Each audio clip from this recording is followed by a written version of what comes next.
हरे कृष्णा। श्रील प्रभुपाद की जय। श्रीमद् भगवद गीता अध्याय 3 श्लोक संख्या 6। कर्मेन्द्रियाणि संयम्य य अस्ते मनसा स्मरन् इंद्रियार्थान् विमूढ़ात्मा मिथ्याचार स उच्यते। अर्थात भगवान कह रहे हैं कि जो कर्मेंद्रियों को वश में तो करता है, किंतु जिसका मन इंद्रिय विषयों का चिंतन करता रहता है वह निश्चित रूप से स्वयं को धोखा देता है और मिथ्याचारी कहलाता है। तो हम यहाँ देखते हैं कि भगवान ने मिथ्याचारी शब्द का प्रयोग किया है। मिथ्याचारी वो होता है कि जो झूठ मूठ का आचरण प्रस्तुत करता है। भीतर से आचरण कुछ और होता है, बाहर से कुछ और दिखावा करता है, उसको मिथ्याचारी कहते हैं।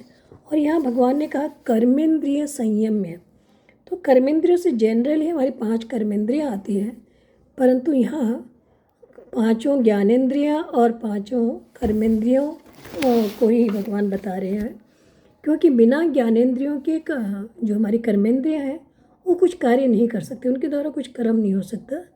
इसलिए इन पूरे की पूरे 10 इंद्रियों को, ज्ञानेंद्रियों और कर्मेंद्रियों को जो नहीं रोक पाता है वो ही मिथ्याचारी कहलाता है। तो हमें यहाँ देखते हैं कि भगवान कह रहे हैं कि जिसके हृदय में अभी भी वासनाएं बाकी है, हृदय पूर्ण रूप से शुद्ध नहीं हुआ है और बाहरी तौर पे वो दिखाता है कि मैं अपने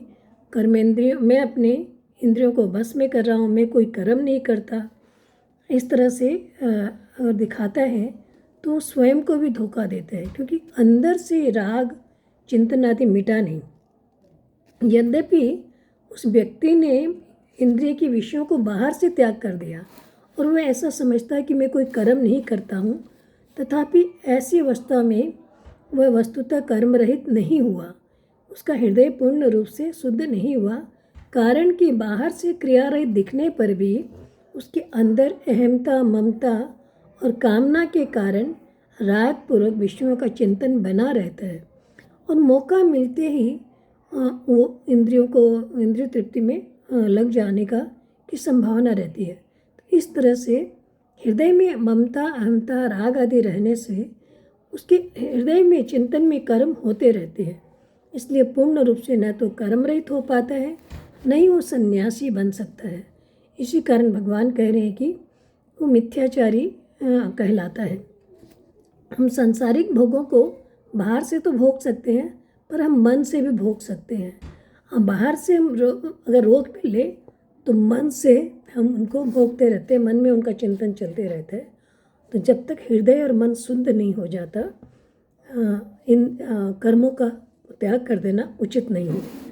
अर्जुन भी कर्मों का स्वरूप से त्याग करना चाहते थे। अर्जुन भगवान से पूछते थे कि मुझे युद्ध रूपी घोर कर्म में क्यों लगाते हैं। तो उसी के उत्तर में भगवान कहते हैं कि मनुष्य अहमता, ममता, आसक्ति, कामना आदि रखते हुए बाहर से कर्मों का अगर त्याग करके अपने आप को क्रिया रहित मानता है तो उसका आचरण मिथ्या है, क्योंकि अंदर में उसके अभी भी कर्मों के प्रति राग है। तो इसका तात्पर्य ये हुआ कि मनुष्य को चाहिए कर्मों का स्वरूप से त्याग न करके उन्हें कामना, आसक्ति से रहित होकर तत्परतापूर्वक अपने कर्तव्यों का पालन करे। हरे कृष्णा।